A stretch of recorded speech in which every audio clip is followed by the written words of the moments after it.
रात में जग जाते हैं ये कांग्रेस के लोग। ये लोग बड़ी बड़ी बातें करते हैं, और जब अमित शाह जी ने कांग्रेस के चेहरे से हिजाब हटा दिया तब कांग्रेस गुपकार से भाग गई। पहले तो गुपचुप तरीके से गुपकार की पार्ट थी, अब कांग्रेस कह रही नहीं नहीं नहीं नहीं, हम नहीं है, हम नहीं है। क्योंकि कांग्रेस को डर लगता है कि यहाँ गुपचुप तरीके से अगर गुपकार अलायंस में गई, गुपकार गैंग में गई, तो फिर कांग्रेस का नाम कांग्रेस आई नहीं, कांग्रेस गुपकार हो जाएगा। सुप्रीम कोर्ट में 370 है। क्या इसका फैसला शाहनवाज हुसैन करेंगे कि सुप्रीम कोर्ट ऑफ इंडिया करेगा? वहां पे जितनी जो पिटिशंस लगी हुई हैं वो शाहनवाज साहब के सामने है कि सुप्रीम कोर्ट के सामने है? वो क्या बात कर रहे हैं? किस किस्म का झूठा जो है यहां बोल रहे हैं कश्मीर में, जम्मू कश्मीर के लोगों को और पूरे हिंदुस्तान को क्या सुना रहे हैं? सुप्रीम कोर्ट के chief justice, he should take suo motu notice against this minister. अफसोस है कि शाहनवाज हुसैन जैसे आदमी ये इस किस्म की बातें करते हैं और आज कहते हैं आप खुदा को हाजिर नाजिर जानकर मैं ये कह रहा हूं। आप सुप्रीम कोर्ट की पोजीशन को आपने यहां पे तार-तार आपने कर दिया, जिस तरह आपने कॉन्स्टिट्यूशन ऑफ इंडिया को तार-तार कर दिया 5 अगस्त 2019 को। शाहनवाज साहब, सुप्रीम कोर्ट फैसला देगी, आप नहीं देंगे 370 पर, और यहां के लोग आपको फैसला देंगे 370 पर और 35A पर।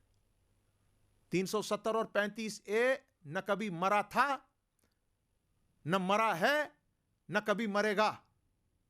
बीजेपी की मजबूरी है, जब अलायंस किया पीडीपी के साथ वो मजबूरी के आलम में किया, और ये कहते रहेंगे ये हालात और वाक़ात। लेकिन हालात और वाक़ात में तालीम और तालीम के मामलात, और इन्हीं मामलात पर हायर एजुकेशन के कमिश्नर सेक्रेटरी तलत परवेज़ ने आज अफसरान के साथ तालीम और हायर एजुकेशन में तालीमी निज़ाम को दुरुस्त करने के हवाले से एक आला सतही मीटिंग भी बुलाई, जिस दौरान अफसरान पर जोर दिया गया कि वो हालात और वाक़ात को देखते हुए तालीम के मेयार को बुलंद करने में कोई भी समझौता ना करें। और जहां आज उन्होंने हायर एजुकेशन डिपार्टमेंट की कारकर्दगी का जायजा लिया, वहीं से तसल्ली बख्श भी करार दिया। आज की जो मीटिंग हमारी थी, इसमें हमारे कई वर्क सैंक्शन हुए थे। कोविड की वजह से काफ़ी डिले हो चुका था कामों में। अब हमारे आरएनबी चीफ भी मेरे साथ हैं, आज रिव्यू हुआ। जो काम डिलेड थे इन्होंने वो मेकअप करने की कोशिश की है, जो टाइम लॉस्ट है। और मैंने देखा जितने पैसे मैंने रिलीज़ किए हैं ऑलमोस्ट सभी पे काम सूरत से चल रहा है, और जहाँ जहाँ मुमकिन इनसे हो पा रहा है वो डबल शीट में भी चलाने की कोशिश कर रहे हैं। तो मैं बड़ा सेटिस्फाइड रहा आज इनके रिव्यू के साथ। कुछ लैंग्वेजिंग प्रोजेक्ट का भी रिव्यू हुआ, उसमें हमारा एश्योर्ड फंडिंग रहती है और उसका भी बिल सारे रेज हो चुके हैं। कोई ऐसा काम नहीं मिला हमें जहाँ पे हमें परेशानी हो। कोई 1-2 ज़मीन के इशू ज़रूर हैं, जहाँ हमारे सेंट्रल फंडिंग से जो रूसा की हैं वहाँ पे कुछ ज़मीन के इश्यूज़ थे 2 दिन, वो भी रिजॉल्व हो जाएंगे इसी हफ्ते में। तो मुझे उम्मीद है कि तीनों स्कीम में जो पैसे मिले, चाहे गवर्नमेंट से मिले हों या स्टेट्स के कैपेक्स बजट में है, तो ये सारे काम अच्छे चल रहे हैं आरएनबी के, और मुझे उम्मीद है कि अच्छे क्वालिटी वर्क निकल के आएंगे। इसकी वजह से हमारा जो क्लासरूम की कमी है, लेबॉर्ट्रियों की कमी है, या कहीं पे और काम की ज़रूरत है अप्रोच वगैरह की, वो सब कंप्लीट हो जाएगा। बच्चों को अच्छा मिलेगा एकेडमिक ट्रांजिशन के लिए स्पेस एंड नॉलेज। और चलिए अब इंतखाबात की बारी भी बताते चले आपको। इंतखाबात होने जा रहे, नोटिफिकेशन पे नोटिफिकेशन जारी हो रही है। इंतखाबी मार्के में सभी जमाती मैदान में हैं, और इसी मैदान का जायज़ा लेने के लिए अफसरान भी मैदान में रहते हैं। और आज ज़िला तरक्याती कमिश्नर राजौरी ने भी हालात और वाक़ात में ज़मीनी हक़ाइक़ समझते हुए इंतखाबी मुहिम का जायज़ा भी लिया। और नज़ीर अहमद ने आज इंतखाबी जायज़े का अमल का जायज़ा लेते हुए अफसरान पर जोर दिया कि वो इंतखाबात को एहसन तरीके से मुनक्कद कराने के लिए इक़दाम भी उठाएं। उनने मुख्तलिफ मीटिंग हालों का और इंतखाबी मराकज़ का दौरा भी किया। जो डीडीसी के जो बैलेट बॉक्सेस होंगे उनको यहाँ पे लाया जाएगा और यहाँ पे स्ट्रांग रूम में जो है डिपॉजिट किया जाएगा, और 22 तारीख को जब यहाँ पे काउंटिंग होगी उसी दिन वो जो है वो स्ट्रांग रूम खुलेंगे, और उसके बाद जो है यहाँ पे काउंटिंग करवाई जाएगी। और यहीं से पूरे जो 14 कॉन्स्टिट्यूंसीज हमारी जो हैं उनकी जो काउंटिंग है एक ही दिन होनी है 22 तारीख को। उस सिलसिले में हम यहाँ पे आए थे, क्योंकि हमें 14 स्ट्रांग रूम्स की ज़रूरत है और 14 ही जो है काउंटिंग हॉल की ज़रूरत है।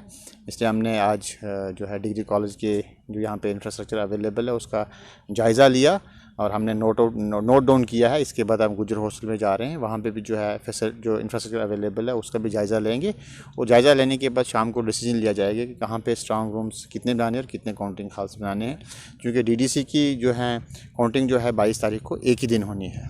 सर, डीडीसी के इंतखाबात की बात ही चल रही है, जिस तरह लाइन ऑफ कंट्रोल के नज़दीक कुछ इलाके हैं, अगर पिछले कुछ दिनों से जिस तरह लाइन ऑफ कंट्रोल के हालात भी काफ़ी कशीदा बने हुए हैं, ऐसे हालात में अगर शेलिंग का सिलसिला शुरू होता है उसके लिए इंतजामिया ने किस तरह के काम? उसके लिए इंतजामिया ने ऑलरेडी एक कंटीजेंसी प्लान बना के रखा हुआ है। इनकेस अगर जिस दिन पोलिंग होती है उस दिन किसी भी बॉर्डर एरिया में कहीं भी शेलिंग होती है तो उनको जो है सेफ़ एरिया में जो कंटीजेंसी प्लान के हिसाब से हमने जो है वर्कआउट किया है, जो हमने पोलिंग स्टेशंस बनाए हैं वहाँ पे उनकी पोलिंग करवाई जाएगी।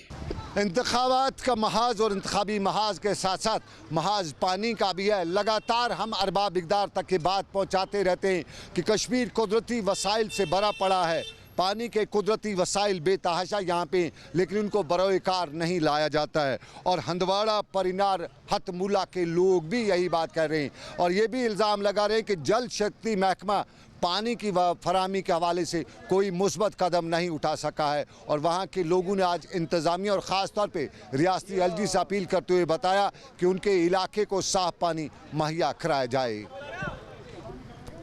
परिनार पे वारिया मुश्किल गसा आब कहें पेवान वारिया बुन वसन यम दो वंद रूद शीन पेवान वारिया मुश्किलात गसा ब्रख लगा खबर क्या वत कहें वत कहें वारिया दूर पेवान ये आब नुन ये पे नट्यो सत पेवान खालन मच पेवान ये बरन सोरी कहें वारिया मुश्किलात हुत क्यूर मगर सो खुश गसा तथ आबै कह पे पेवान कंटिन्यू यूर वसन वंद वहरात पेवान ये खालन आब पेवान ये पे खालन आब ये गसान मुश्किलात जबरदस्त तत क्यूर तथ वंद वहरात आबै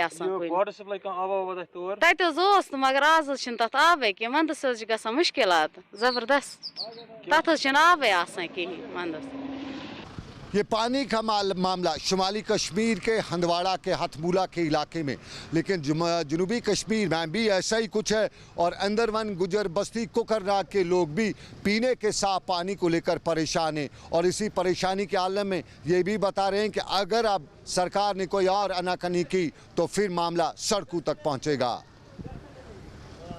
मैं हिलाड़ा रामा की पत्ती अंदरवन में रहता हूँ, गुजर बस्ती में। तो हमें पिछले लगभग पूरी उम्र हो गई है पानी की, जो हमारी प्रॉब्लम भी ऐसी चल रही है। हम श्रीनगर में, हम जम्मू में पिछले साल 2015-2016 में वफद लेकर गए, वहाँ से हमें कागजात पूरे करके दिए कि आपका पानी हो जाएगा। पिछले साल जब कोविड जोरों पे थी तो हम श्रीनगर गए, 7 गाड़ियाँ लेकर हम गवर्नर के पास गए। उन्होंने हमें यकीन दिलाया कि 7 महीने 7 दिन के अंदर, हमें नहीं पता 7 दिन बताया था या कि 7 साल बताया था। हमारी ये आप देख सकते हो, ये हमारी औरतें ये पानी लेने के यहाँ से कांडीवाला अगर जाए तो 4 किलोमीटर है, अगर मुरीपुरा जाए तो 5 किलोमीटर है। पूरा दिन पानी का एक फेरा इन गधों पे ये औरतें हमारी लेकर पानी आते हैं। जो भी हुकूमत यहाँ आज तक आई है, चाहे नेशनल कॉन्फ्रेंस हो, चाहे पीडीपी हो, चाहे कांग्रेस हो, और 2014 से बीजेपी की हुकूमत भी है, यहाँ पंचायत राज है, उसके बाद भी हमारा यही हाल है।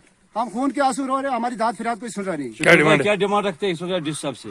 डीसी साहब से हम यही डिमांड रखें, हमने यहाँ पे प्रोटेस्ट किया कि बराए मेहरबानी करके हम डीसी साहब से गुजारिश करने चाहते हैं कि हमें ये पानी का हमारा जो मसला है ये हल किया जाए। और चलिए अब एक और पहलू की बात भी करते हैं। हमारे शोबे तिब के हवाले से सवालों पे सवाल उठते रहते हैं और सवाल ट्रामा हॉस्पिटल पटन का भी है। 2 अल्ट्रासाउंड मशीनें वहाँ पे लगाई गई हैं और इन दोनों अल्ट्रासाउंड मशीनों को चलाने वाला कोई है नहीं। लाखों रुपए खर्च किए जा चुके हैं, लेकिन वहाँ जो भी बीमार पहुँचता है उसका अल्ट्रासाउंड नहीं हो पाता है, क्योंकि अल्ट्रासाउंड मशीन चलाने वाला कोई टेक्नीशियन वहाँ पे नहीं है, कोई एक्सपर्ट नहीं है। और यूँ सभी को प्राइवेट अस्पतालों से अल्ट्रासाउंड कराना पड़ता है। ख़ास तौर पे दर्द ज़ेई या जच्चा और बच्चा के मामले में वहाँ पहुँच रही ख़वातीन को मुश्किलात का सामना करना पड़ता है। अब अल्ट्रासाउंड तो है, अल्ट्रासाउंड की मशीन को चलाने वाला क्यों नहीं, ये अलमिया है या सवाल है। और सवाल वहाँ के लोग यही बता रहे हैं कि ऐसा जानबूझ के किया गया है क्योंकि बाहर के जो दुकानदार हैं उनकी मिली भगत है और उसी मिली भगत की वजह से वहाँ पे अल्ट्रासाउंड के जो टेक्नीशियंस हैं उनको हटाया गया है ताकि अस्पताल में जो अल्ट्रासाउंड होता है वो बाहर हो जाए और बाहर बड़ी कमाई उन लोगों की हो जाए। ये हकीकत है या कोई और फरेब, ये सरकार की नज़र तक लाने की ज़रूरत है। कहीं कोई साजिश तो नहीं, कहीं मिली भगत तो नहीं, ये भी सवाल ज़रूर पूछा जा सकता है और इस सवाल का जवाब इंतज़ामिया ही देगी। आवाम बेचारी क्या कर सकती है? जो यहाँ यूएसजी वगैरह नहीं होते हैं पेशेंटों को, हमें इनको प्राइवेट ले जाना पड़ता है। प्राइवेट में उनको कोई गरीब होता है, गरीब के लिए उसके लिए बेचारे वो एफर्ड नहीं कर पाते हैं ये पैसे यूएसजी के लिए। हम खासकर जो पटन के एडवाइज़र हैं, जो पटन के जिम्मेदारान हैं, उनको हम बोलते हैं कि हमें यहाँ यूएसजी अवेलेबल होनी चाहिए ताकि हमें वो प्रॉब्लम हमें दूर हो जाए, ताकि पेशेंट को